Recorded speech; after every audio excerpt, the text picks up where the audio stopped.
everybody else, including Teddy Atlas, do this bullshit of he didn't win that fight. And like Who the fuck cares? The scorecard said he did. Like, that's everybody's argument at the end of every fight. Well, when he fought so-and-so, he didn't really win that fight. It doesn't matter. And it goes down as a win.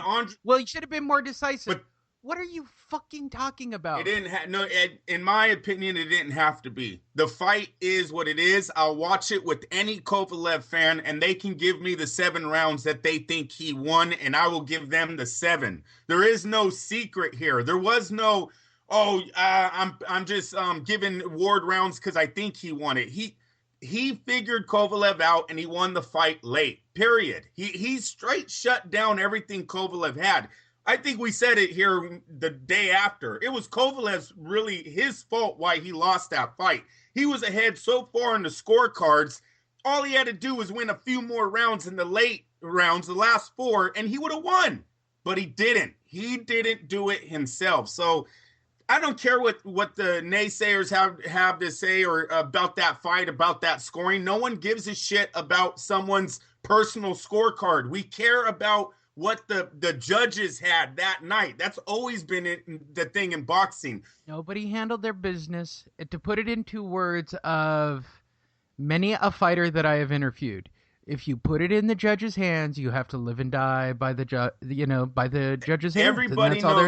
Everybody knows that Floyd Mayweather lost to Jose Luis Castillo in their first fight. Did you ever see anyone hold that to Floyd? Seriously.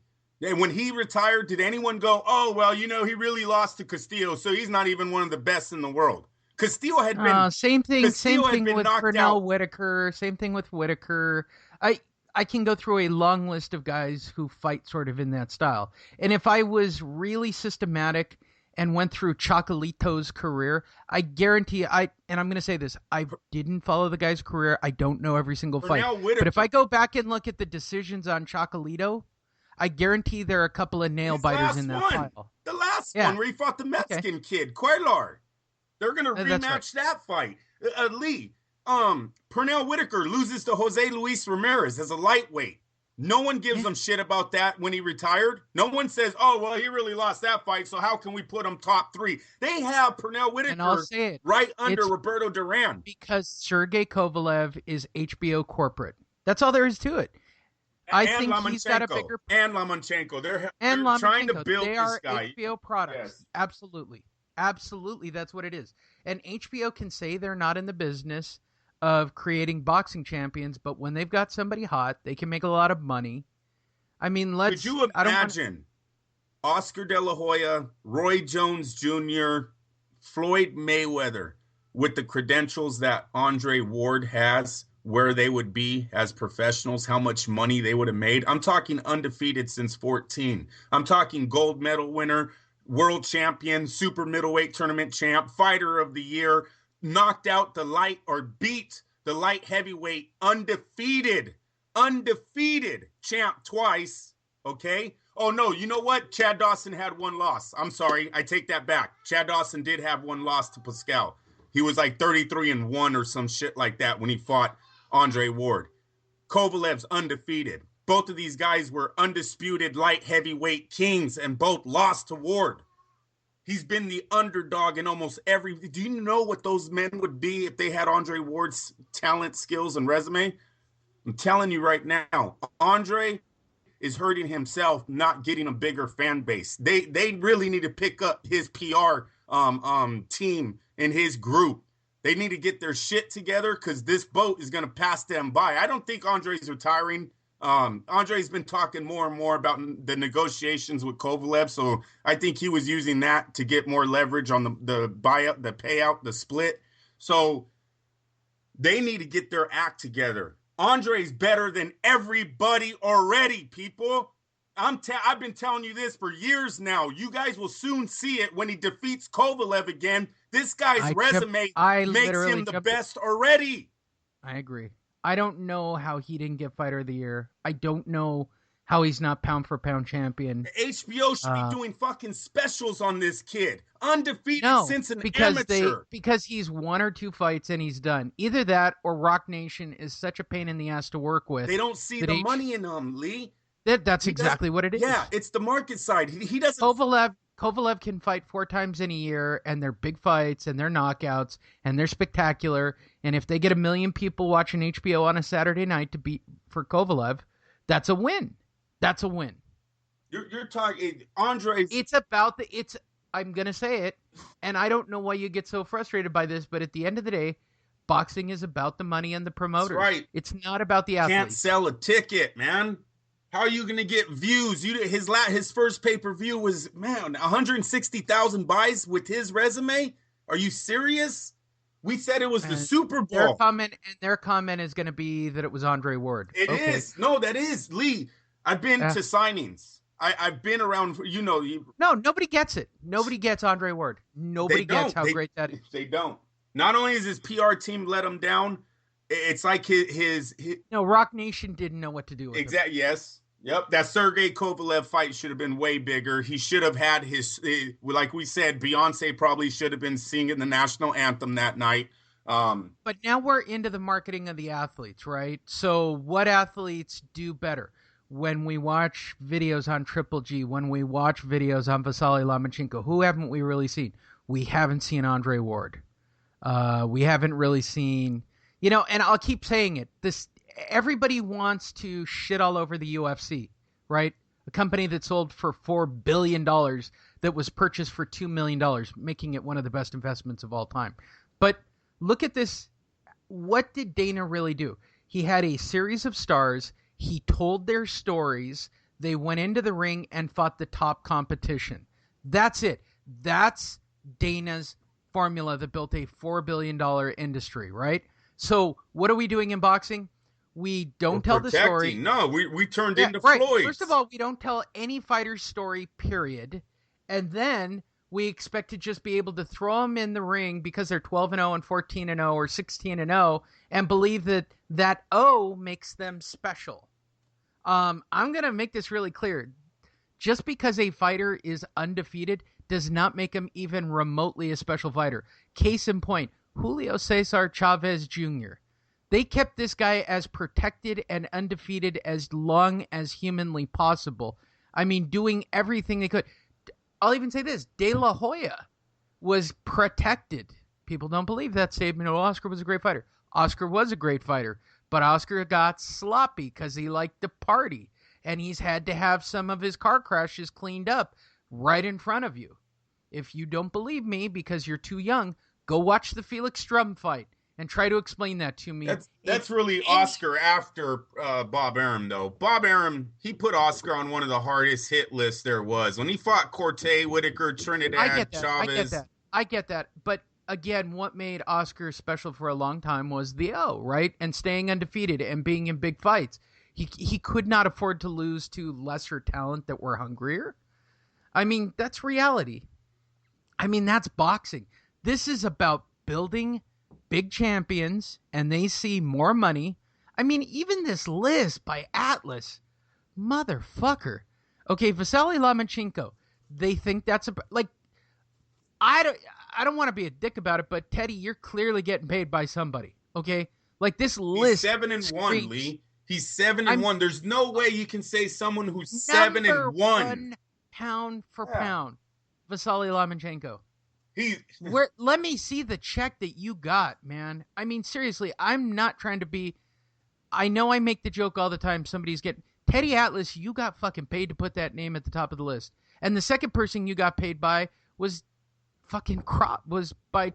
I don't want to say Top Rank. I don't believe that they have to pay to get Crawford up on that list, but fucking Crawford at number 2. Are you shitting me? Seriously, are you really shitting me? And that's more of a reflection from my point of view that, again, Bob's got a real product in Terrence Crawford. And Bob's very good at not protecting, but fighting the right level of opponents to keep building up his fighters. Bob is an amazing promoter. All their matchmakers are. Yeah, that's not just Bob at Top Rank. Crawford's coming up nice and slow. Would I put Crawford in the top 10? Yes. Is he number 2? fuck no. Are you out of your goddamn mind over Andre Ward? Seriously. I mean, look at the names on this list. I can make an argument for Ward, Kovalev, Gonzalez, Alvarez, not Pacquiao. I don't even get the Pacquiao thing. The dude's past his prime. I mean, I think it's cute that you guys want to keep putting him on the list, but it's like giving him a participation award. That's what this is. Every time I see Pacquiao on a top 10 list, you are the same people that believe your kid should get a participation trophy for showing up to soccer. Okay. You have kids, Andrew. Do you want your kids getting participation trophies? No. I'm against those. Neither do I. I had this talk with my daughter who competes in U.S. gymnastics junior stuff where they get real points and it's ranked. I said, how do you feel when you get because they rank at least half of them because they get points. I said, how do you feel when you're 8 or 7 or 9? She goes, I don't want that. I want to be up on the big podium. I said, yeah, okay. Just make it sure. I said, I didn't want to have that really uncomfortable participation, do your best thing. She goes, no, I want to win. Okay, cool. Glad we had this talk. That's reality. Mikkel Kessler was 42-1 when Andre defeated him. Arthur Abraham was 32-2 when Ward defeated him. Andre Ward's only knock should have been inactivity. Carl Froch was 28-1. Chad Dawson was 31-1. And then Sergey 30-0. He's had more mega fights in that span since 2009 to now than some of these guys on the list have ever had. Especially, he probably has more dream fights than Lomachenko even has professional bouts. It's an absolute joke. Would you like other boxing news? Mm-hmm. Throw them at me. I got it. All right. Well, the biggest news is, yes, 90,000 seats for Wembley did sell out. Yeah. You can't get a ticket to this event. They're doing a countdown like a nuclear bomb's about to hit Wembley Stadium. I mean, the reality is that's the biggest fight of the year. And everybody can argue what's a bigger fight right now. Oh, Canelo and blah, blah, blah. No, right now, now, I'll explain. Nobody else is going to sell 90,000 goddamn seats. Teddy Atlas's top 10, Canelo will probably go over Andre Ward if he beats Chavez Jr. I mean, I like Chavez Jr. I love this fight for so many reasons. It's a bomb, Lee. It is a bomb waiting to go off. I love this fight so much that I booked my room 2 weeks ago. Chavez Sr. screaming at De La Hoya ringside. Oh, it's gonna happen. Like this is a wet dream that I have dreamed. Like there's no bad scenario in this for me at all. I have never seen a fight where I would actually place a bet on both fighters. Chavez Sr. finally admits that he threw the first fight with De La Hoya and went in with the cut. The only way it could get better is if I had like a pro wrestling ending, right? Where it was like some kind of weird schmoz. Chair ends the fight. Yes, chair shots or somebody cut, or old school, right? Somebody brings a gun into the ring after the fight and disputes the decision, right? That's the only way it can get better. Zab. The good days of Zab. Pop, right? I wonder how that went down when he went into the ring, Lee. They were like, hold on, do you have a gun? We were both there. Yeah, shit. Do you have a gun? That's the craziest thing. Like, can you please take that back to your car? About a gun. Okay, a gun in that situation. Here's exactly, I remember the conversation. Was that a gun? Should we be afraid? Yeah. Oh my gosh, that's so great. Like, I can't. I need it to be May already. I'm so excited about that fight. Like, I can't physically get more excited about that fight. Now, 90,000 seats are sold out at Wembley. They're doing the story. They're starting to build that card. They're talking about great fights for the undercard. Nothing that I want to talk about because they're not really fighting anybody. But they're definitely showcasing a lot of K2 talent on the undercard. When they finally finalize, we'll talk about it. Nothing is coming up, in my humble opinion, in the PBC at all. Let me tell you, the PBC is pretty nervous now.